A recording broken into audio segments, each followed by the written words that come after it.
మనం కృష్ణుడిని ప్రార్థించినప్పుడు మనం ప్రతిరోజు పూజ చేస్తాం. అయితే నిత్యం కొన్ని శ్లోకాలు అని అంటారు కాబట్టి అవి చదివేసుకుంటూ ఉంటాం. లేకపోతే మన ఇంట్లో వాళ్ళు ప్రత్యేకించి ఈ వ్రతాలు, ఈ పూజలు అంటే చేసేస్తూ ఉంటాం. కానీ ఇది కాకుండా లోపల నుంచి ఆనందం రావాలి అంటే పూజలో ఎప్పుడు మనం కోరికలే కదా కోరుతూ ఉంటాము. అలా కోరికలు కాకుండా పూజ అన్నది ఎప్పుడు ఆనందాన్ని ఇస్తుంది? ఆ సాధన ఎలా మొదలవుతుంది? ఎప్పుడైతే కోరికల కోసం పూజ చేయటం ఆపేస్తామో అప్పుడు ఆనందాన్ని ఇస్తుంది.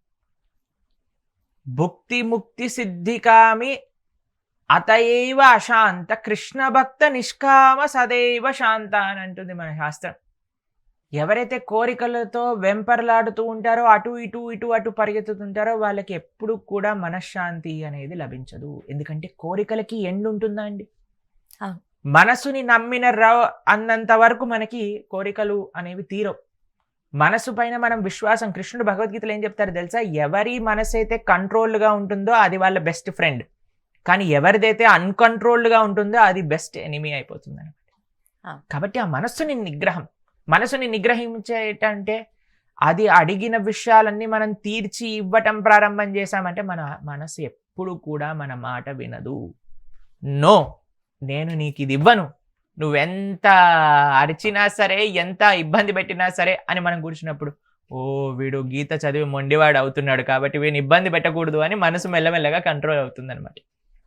కాబట్టి మనసుని కంట్రోల్ చేయడం చాలా చాలా కఠినమైన విషయం. ఒక కోతట ఒకసారి ఏకాదశి వ్రతం చేయాలి అని అనుకుందట. అయితే ఒక చెట్టు పైన, నేను ఇక్కడ సిటీలో ఉంటే ఎక్కడ చూసినా సరే తిండి కనిపిస్తుంది, తినేస్తాను, ఈ ఏకాదశి వ్రతం చక్కగా చేయాలంటే నేను అసలు ఈ సిటీలో ఉండకూడదు, దూరంగా వెళ్ళి చెట్టు పైన కూర్చుంటాను అని చెట్టు ఎక్కేసి కూర్చుంటారు.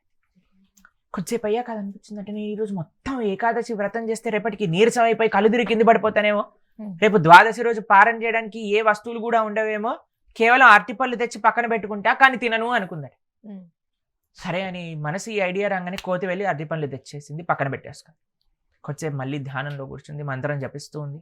కొద్దిసేపు అని కనిపించిందంటే, అరే ఎంత అలసిపోతాను నేను, మొత్తం నీరసించిపోతాను, ఈ అరటిపండు తొక్క తీయగలుగుతానో లేదో, రేపటికి తొక్క తీసి పెట్టుకుంటాను కానీ తినను, రేపటి రోజు పారణ చేస్తాను అని అనుకుందట. తొక్క తీసి పక్కన పెట్టేసిందట.